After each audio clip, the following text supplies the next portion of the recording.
네, 2학기 첫 번째 영상에서는요, 고려가 몽골의 침략을 받아서 어떻게 맞서 싸웠고, 이 전쟁의 여파로 고려 시대 사람들의 역사 의식이 어떻게 변했는지를 주요 역사서의 변천을 중심으로 살펴보도록 하겠습니다.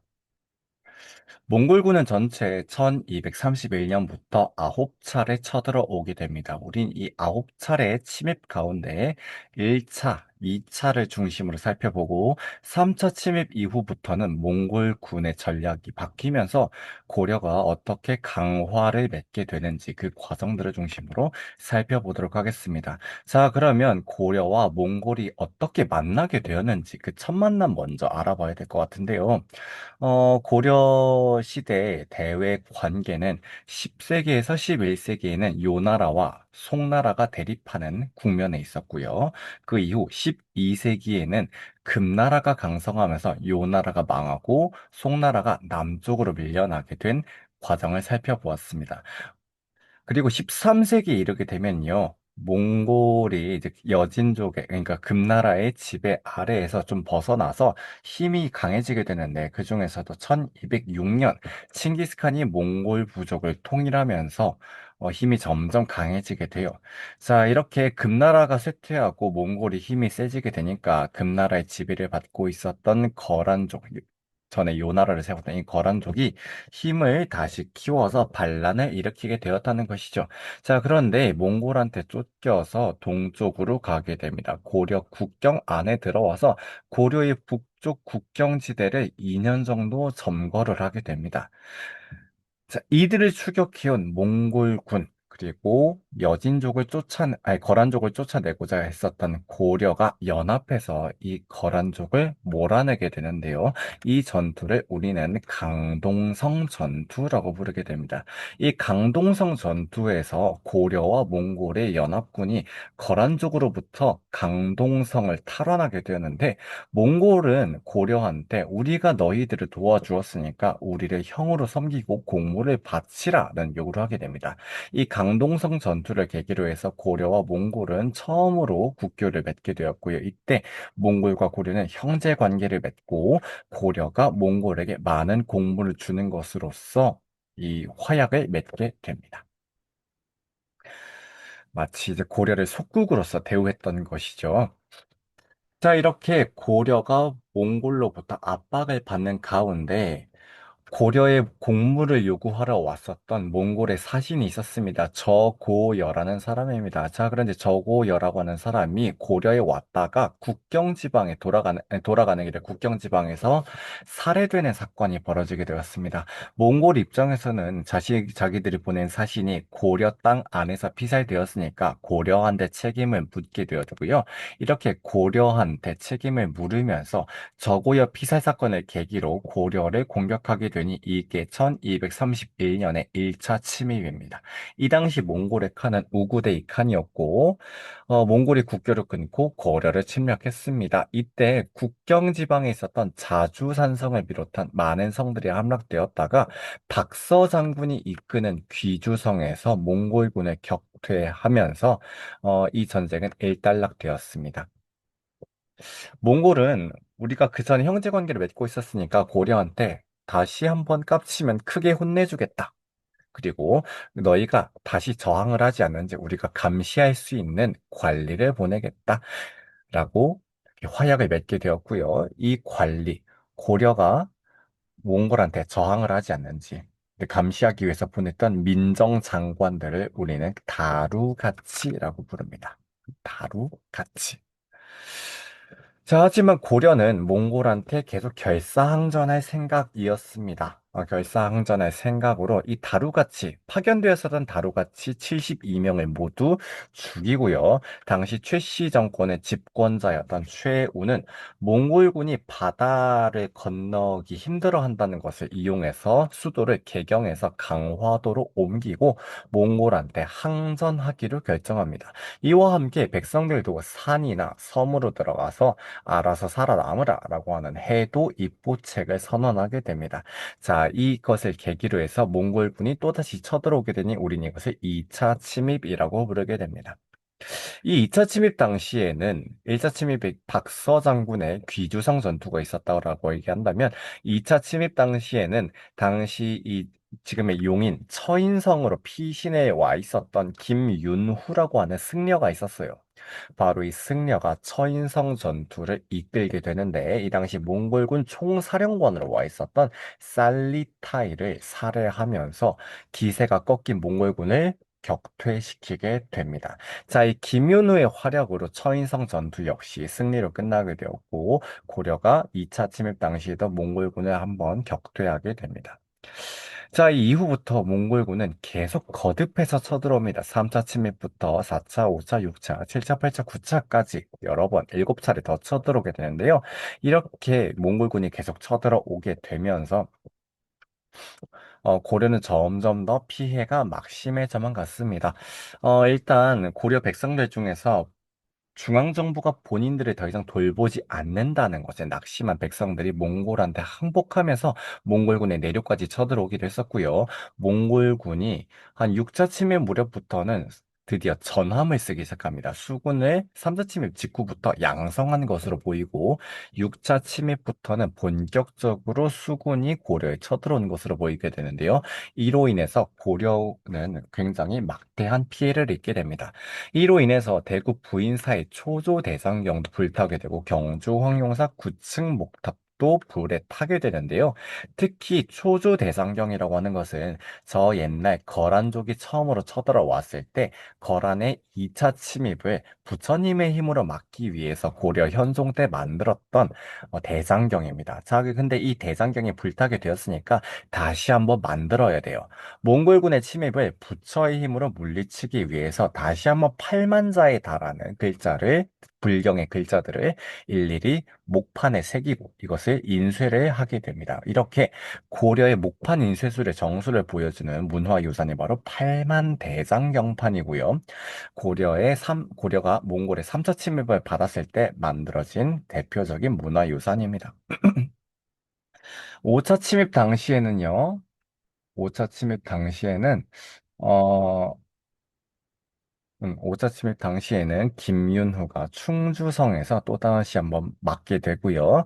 그리고 6차 침입에는 몽골군의 전략이 서서히 바뀌게 됩니다. 수군을 양성해서 고려의 강화도를 공격하고자 시도하기도 했고, 자, 이때 충주 다인철소에서 하층민들이 몽골군한테 저항하기도 합니다. 자, 이러한 과정을 거치면서, 고려는 굉장히 많은 피해를 입게 되었습니다. 많은 백성들이 죽고 포로로 잡혀갔을 뿐만이 아니라 30년 넘는 기간 동안 전쟁을 하면서 국토가 굉장히 황폐해졌을 겁니다. 뿐만이 아니라 초조대장경, 그리고 황룡사 9층 목탑을 비롯한 많은 문화유산도 불타게 되었습니다. 이러한 상황에서 몽골이 강화를 제안하니까 몽골의 요구를 받아들이자라고 하는 여론이 점점 더 커지게 되었습니다. 물론 최씨 정권은 계속 결사항전하자라고 주장을 했습니다. 왜냐하면 몽골한테 저항할 것을 결의하면서 강화도를 옮겼기 때문에 몽골한테 항복을 하고 수도를 다시 개경으로 돌아오게 되면 자연스럽게 즉 결사항전을 주장했던 이 최씨 정권의 안위가 무너질 것이기 때문이었습니다. 자, 그런데 이 당시에 몽골 제국 내부에서도 서서히 정치적으로 혼란스러워져 가고 있었습니다. 몽골의 제4대 칸인 뭉케가 남송을 정벌하는 과정에서 열사병으로 사망을 하게 돼요. 그 후계자를 정하는 쿠릴타이라고 하는 부족장 회의가 북쪽과 남쪽에서 모두 열리게 됩니다. 아릭부케가 열었던 쿠릴타이가 있었고, 쿠빌라이가 열었던 쿠릴타이가 있었고, 자, 이렇게 두 명의 칸이 동시에 선출되게 되니, 이 두 명의 칸이 누가 진짜 칸인지를 둘러싸고 칸의 자리를 두고 후계자 다툼을 벌였을 겁니다. 자, 이렇게 고려에서는 몽골과 강화를 할 거냐 말 거냐, 몽골에서는 후계자가 누가 될 거냐. 자, 이렇게 내부와 외부에서 모두 혼란스러운 가운데 고려의 태자가 쿠빌라이와 협상을 벌이게 됩니다. 그리고 이 와중에 김준, 임연을 비롯한 일부 무신들은 최씨 집권자였던 최항을 죽이고 최씨 정권을 무너뜨리게 됩니다. 자, 이런 와중에 고려 태자는 쿠빌라이와 협상을 벌여서 고려의 정치적인 독립을 약속받게 됩니다. 쿠빌라이는 이 정치적 독립을 보장해주는 대가로 개경으로 수도를 돌릴 것, 그리고 몽골의 일본 원정에 협조할 것을 요구했고요. 이 두 주장이 협상이 맺어지게 되면서 고려와 몽골의 전쟁은 일단락됩니다.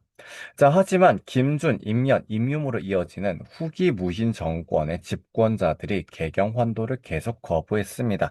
왜냐하면 몽골과의 강화를 왕실이 주도했기 때문에 몽골의 간섭을 받게 되면 이제 왕실의 힘이 세지고 자신들의 힘이 약해질 것을 우려했기 때문인데요. 그래서 계속 개경 환도를 거부하고 10년 가까이 이렇게 저항을 하다가 원종이 몽골한테 군사 원조를 요청하고 또 내부에서도 집권자 임윤모가 피살되면서 몽골군이 고려에 들어와 있는 상황에서 무신 정권이 무너지고 개경으로 수도를 다시 돌리게 됩니다. 자, 이렇게 되니까 무신 정권의 안위를 지키고 있었던 친위 부대 삼별초의 쓸모도 없어지게 되었을 겁니다. 삼별초는 원종의 해산 명령 이 떨어지자 이를 거부하고 강화도에서 반란을 일으키게 됩니다. 자, 근데 고려와 몽골의 연합군이 강화도로 쳐들어와서 이 강화도를 점령하게 되니까 배중손이 이끄는 삼별초 부대, 대략 5천 명 정도로 추정이 되는데요. 이 부대가 진도로 건너가서 다시 한번 봉기를 이어가게 됩니다. 이 과정에서 일본한테 편지를 보내서 우리가 진짜 고려 정부고 저기 지금 몽골과 팀을 맺은 고려 정부는 가짜 고려 정부다라고 이렇게 편지를 보내서 국제적으로 고립되지 않기 위해서 노력을 하기도 합니다. 자, 그런데 고려와 몽골의 연합군이 진도까지 쳐들어와서 다시 한번 진압을 하게 되었고, 이것을 김통정이라는 사람이 다시 한번 이끌고 제주도로까지 삼별초 부대를 이끌게 됩니다. 그러나 고려와 몽골의 연합군이 또다시 제주도로까지 쳐들어와서 항파두리성을 공격하게 되었고요. 이 제주도의 거점이 함락당하게 되면서 삼별초 행정은 최종적으로 3년 만에 진압되게 됩니다.